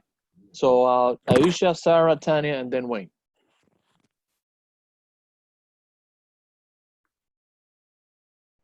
Okay. So my question was in relation to what Domingo stated about only 10 businesses applying. I didn't hear specifically to what, whether it was the grant or what programs. However, one thing that I realized and that I could speak to on behalf of my brother's business is that it was very, very limited, the criteria. For instance, only businesses that had 4 employees were eligible for grants to offset payroll issues, not being unable to pay their staff, which to me seems like a random number, 4. And then outside of that, the only other opportunity was to apply for a 0 interest loan. So if I wanted to hear back from Domingo what specifically the programs he was referencing. Domingo, you there? Yeah. Okay. Stated the grant. Yeah, she's the question is a reference to 1. Yeah, and I said the grant, the grant. extension grant. Yeah, the grant. So I would think that that's part of the problem, that it's very limiting. Yeah, unfortunately, when it comes to working with SBS has its complexities. We try to figure out what we can and support who we can. Unfortunately, at the moment, they provided the guidelines, and we just have to make sure that whoever fits within those guidelines gets those resources. Okay, thanks. Sarah? Wait, hold on a second. Oh, sorry.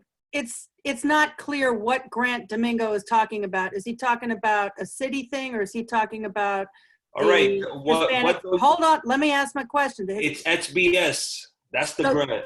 So that's different from the Hispanic Foundation. I never spoke about the Hispanic Foundation. Got it. Thank you. Thank you. Please listen. Aisha, does that answer your question? Pretty Sarah. much, but I would think it would be good to, first of all, find out what kind of staffing businesses in our district have to see how limiting that actually is. Because if most businesses have more than 4 employees, like in my brother's case, he has more than 10, then it's not really casting a wide enough net for support for businesses in our district. Let me just interject.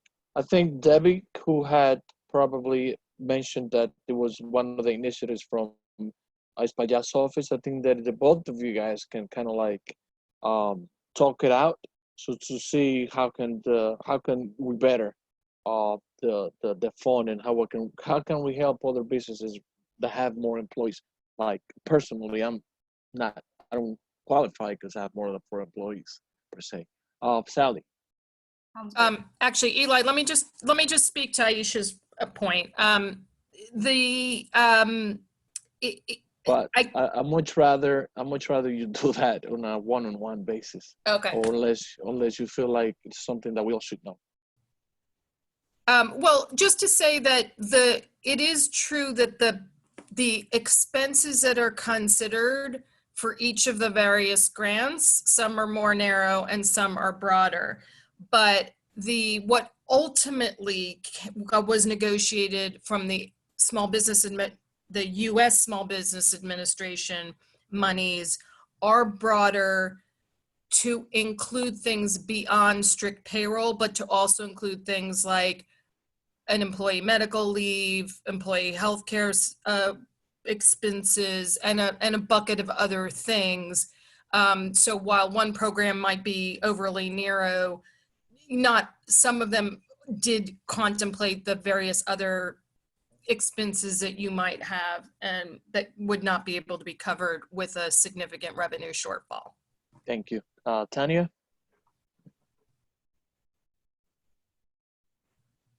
I don't see Tanya anywhere.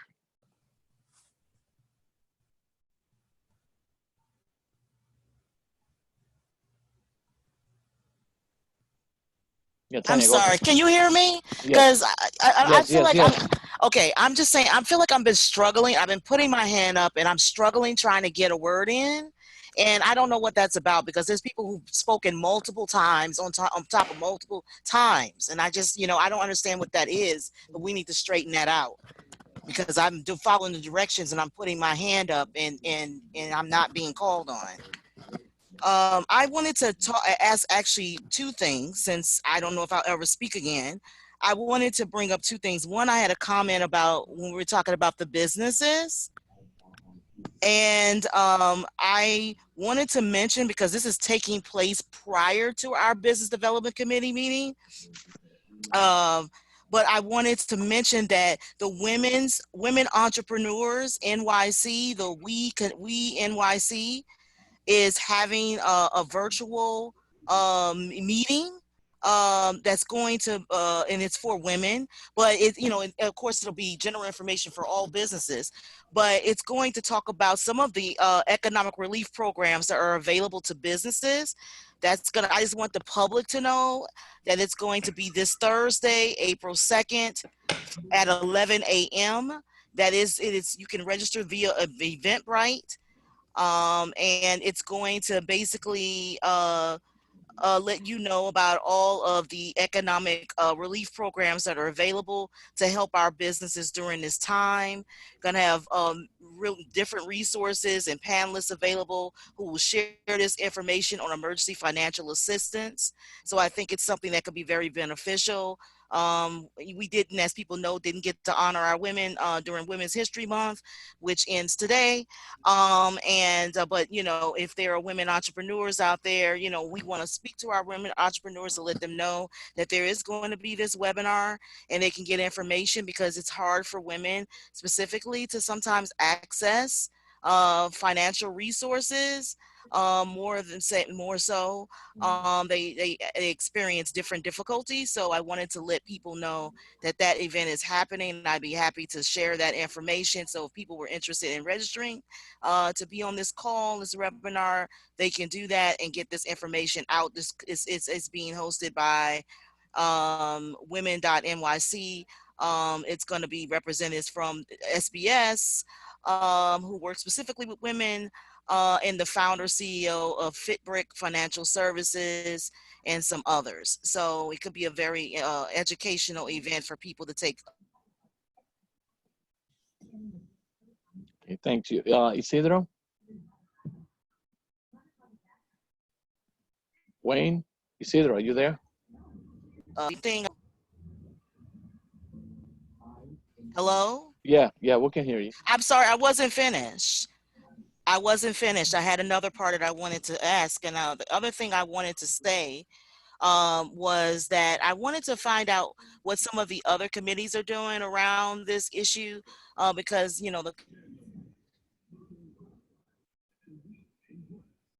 Hello? Yeah, we're here. No, but Tanya just faded Tanya, out. you're cutting off. We can't hear you. Your audio cut off. So if you can just quickly repeat what you were saying. Okay, I have, can people hear me now? Yes. Yes. Okay. What I had a question about what some of the other committees are doing around the coronavirus, because it seems like, I mean, this is impacting us on multiple levels, like even with the schools and of course with public safety, schools and all these different areas that were being impacted. And I just, because we're not hearing from them tonight, so I wasn't sure if it was because they didn't meet in March or what the situation was, but I just wanted to find out what some of the, what we're doing as a united front in terms of some of these other committees, in terms of what other, things that, ways in which we'll be addressing how to help our community with the coronavirus. And I'm sorry, but I put all this in because I'm not being called on. And so I have to put it all in and rush and get it all in. So apologies if I took up too much time. I usually don't do that. Okay, thanks. Steve, actually, no. It's either Wayne and then Steve. So the comments that I had already were practically answered. So I just cancel my my comment. Okay, thanks. Wayne, Steve? Is it Wayne or Steve first? Wayne and then Steve. Okay, so this is for Debbie. Are you still around, Debbie? I am. Okay, so regarding the Northern Manhattan Emergency Recovery Fund, which you provided some additional information, it's $10 million over 2 years, and currently only $2 million is available. Is there a schedule for when the remaining funds will be available? And what funds are currently available or will be available for nonprofits? All good questions, and I don't have a lot of detail. I think the first, I will get back with those details and provide them at next week's meeting, and I can also get to you separately on how long this emergency assistant period is before they go into more of the long-term community support. There's not, I will say that the information that's on the site is pretty much what's out there. And so let me just tell you what the sort of buckets of things that are contemplated here that might apply to the not-for-profits, which is arts and culture, social services and education, and healthcare. And there's sort of the two, and then for the brick and mortar and the not non-for-profit, you can check off restaurant, food services, or retail, small business, which could obviously be just everything else. So I think that there is some flexibility, and the idea is that you serve or you're located within Washington Heights, Inwood, and Hamilton Heights communities is how it is being described. I should say that the management, sort of like where the application is received, is via Hispanic Federation. And that's what I know. So another question which people might have, but haven't asked it yet, is what's the size of the loan? And that's another one that's not clear from the information that's provided on the site or in the application. So that is another thing that I'm going to try to go back and get info on. Thanks, Debbie. Steve?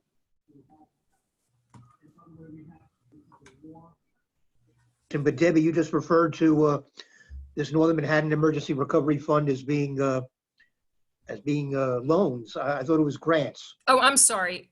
You're absolutely right. It is a grant. Okay. So I wanted to suggest to Domingo that it seems to me a service that we could provide to the businesses in our community is to compile all of this information that's out there about federal, state, and local grants and loans available to businesses and this Northern Manhattan Emergency Recovery Fund, because it's very confusing.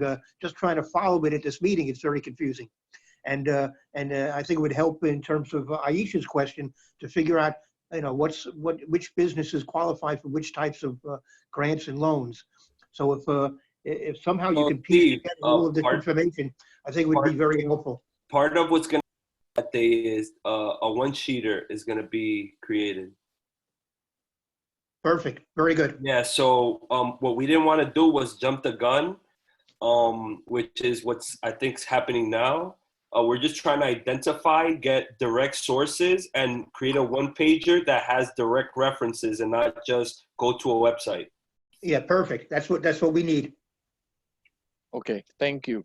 Thank you. It's been very informational. Kiana, from the office of Councilman Idanes Rodriguez is next to make a short presentation. Would you, Jonathan, can be kind enough, or Catherine, to please bring her on? I can't seem to see her on the screen.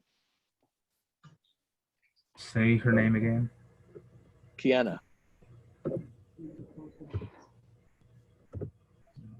She's not connected to us, Kiana. Okay, Catherine, can you recognize her number at least? Or yeah, no, she used a different name. There is that that says Christian? Yeah. That's probably her. Hi. Hi, Kiana. How are you, Kiana? Oh, God. Liz. Hi, Kiana? Yes. Yes, Hello? please. Now we have you. Okay. Good evening. How are you? Good evening. I'm good. Self-isolating. Good evening to everybody. I hope that everybody is staying safe. I hope your families are well. I just wanted to give a quick update. It's been really crazy at the city council these past few weeks, and everything is changing daily. Right now, most of our district offices we are working from home. The speaker decided to shut down district offices. At the moment, the council member is actually working on a website full of resources for the community. He's gonna give me the green light, want to make it public. As soon as I can do that, I will send it out to Eliezer so that he can share with the rest of the board. So it will have resources to financial assistance, food pantries, hospital services, emergency management, a whole bunch of things. We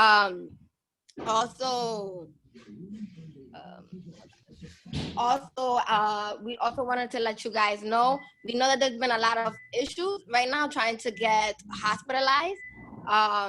There is, because of the large amount of people that are going into the hospitals at the moment, if they do tell you to self-isolate and you do not feel better within like the next 2-3 days, then you should absolutely go to the hospital. Feel free to reach out to me if the hospital is still neglecting to see you. If you absolutely don't feel okay, if the quarantine is not helping you, just send me an email and we'll get in contact with the hospital to make sure that they take care of you guys. Right now, the city is trying to figure out a way to lessen the economic blow. They still don't have a firm plan yet. One of our concerns is whether, as you guys know, at the city council, this is budget season. We just hope that the budgets will actually be dispersed in time for the different organizations to receive it. We're praying and hoping that things get passed on time, but we don't know yet. And that's the only update that I have as of right now. Okay. Thank you, Kiana. Now, Liz, we're going to do roll call. And before you do that, if you can please share some small reports so that we can probably try and wrap up by 9 o'clock. Give us an update on where we are with the Sure. assistance and so forth. And then we do roll call and call the meeting. Okay. Reporting to you live from the middle of some street in Washington Heights, which seems appropriate. So I just wanted to say that I've been speaking with a number of directors of various cultural institutions and cultural and arts nonprofits. They are continuing. There's a tremendous amount of material that's out there on Facebook, on Instagram, in terms of artists uploading content, and we're working with NOMA to try and get some more of those direct links out there. We're also that's going to be the focus of our committee meeting, which is going to be on the 13th. some of the many ways that the arts community is responding to, on the one hand, there are so many arts organizations that have taken a real hit in terms of funding, and so many events that have been canceled because people can't be together in groups. But there's a lot of stuff that's happening online. The art stroll is going to go to an online format. So I will try to get a more comprehensive listing out to people about that. That's pretty much all I have. I think earlier in the meeting, we kind of covered, I think Mark really covered what I was going to say about parks, and Steve covered what I was going to say about playgrounds. So that's all I've got for arts and parks. And without further ado, can I call the roll? Before you call the roll, one last question. Sally had a question for you, or just questions in general. Okay, I just hope with this focus on businesses, et cetera, that we're not forgetting the individuals that are out there, especially individual artists, but also people that aren't getting this information and will never get it through social media or Instagram or whatever else. And so what are we doing? We need to think about how we get information out to the community that doesn't seem to be hearing much of the messaging that's going on in terms of social distancing, et cetera. And then I had a specific question for Steve, which is, those playground signs are only in English, or are they bilingual? They're in English and Spanish. Okay, good. Okay. Thank you. Actually, I would, to your point, Sally, I think that makes a lot of sense. And one of the things that we can do as a city agency is post things on light posts without getting fined. So I can work, why don't you and I work offline on trying to format some of this information. We can work with Ebenezer on how to format something, and then we can maybe do a little bit of very late night, socially distant flyering. My guess is if we do that at an odd hour late at night, we'll be able to effectively flyer up the neighborhood with whatever the messages are in a way that is not dangerous. Right. And then just one comment for the board. We have, based on what was said at the executive committee meeting, we have 29.5 in the community board enhancement initiative grant. And I think we should be figuring out what ways we can better serve our community and maybe use some of those funds during this pandemic, especially to do outreach. Thanks, Sally. Liz, roll call. Okay, I just want to write down that comment for the notes. So what I'm going to do in terms of the roll call, since we can't really see everybody, and since not everybody is, since a lot of people are on mute, what I'm going to do is read the names of the people that I know were here. And then if you did not hear your name read, if you can type into the comments as a question that you were here, or text me. And I'll provide that contact number in a moment. So, one question, real quick, Liz, sorry about that. Just if folks are unaware, at the bottom of your screen, there's a participants tab. It's like 2 people icon. You click on there. Yes. And then that's where you can click to raise your hands. I'm just saying this because some folks reached out to me and didn't know that. So you can raise your hand, as well as another option. And then, of course, like Liz said, reach out to her, because the chat feature is not working except for the Q&A. So you would have to submit it via the Q&A. Remember, Kat, if you do that through the participants second tab, there are some people who are calling from a cell phone. So their name, she would not be able to recognize who that person was. Right. So I will call off the names of people that I know were already here, and then we'll figure out what to do about the names of people who were not. So here are the people who, to the best of my awareness, are or were in this meeting.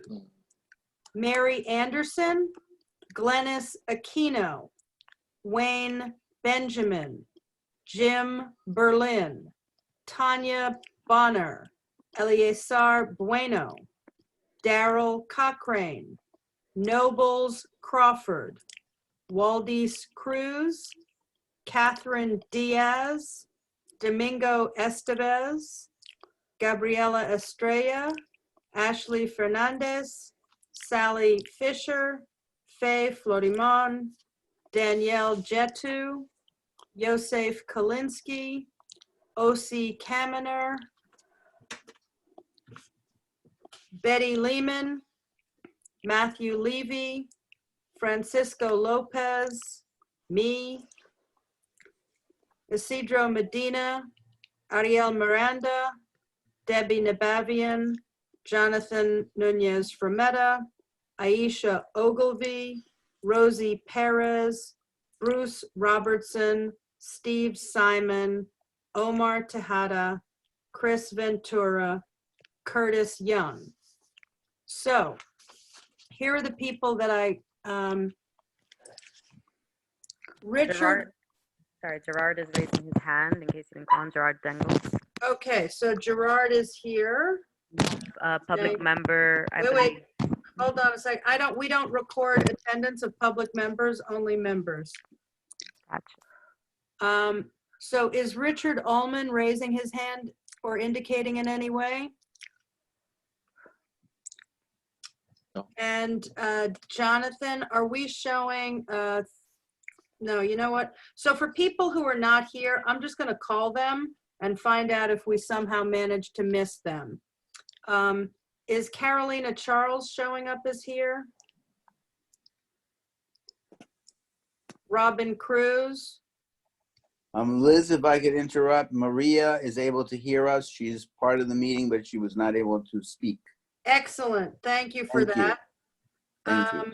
So Robin Cruz? Naisha Diaz? Barbara Frazier? Miriam James?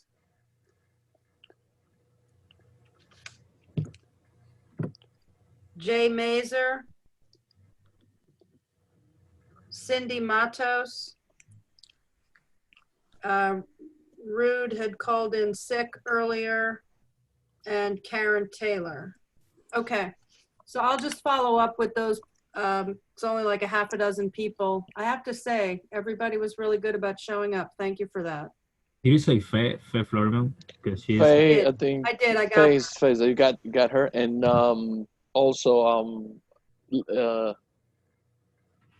he just Elizabeth Lehman. I got her. Oh, you got her? Good, Yep. because she sent me an email. Okay. Yeah, no, I got her. So that's roll call. We have 3 more minutes. So if anyone has any questions or any observations or anything that they would like to bring, please, this is the time.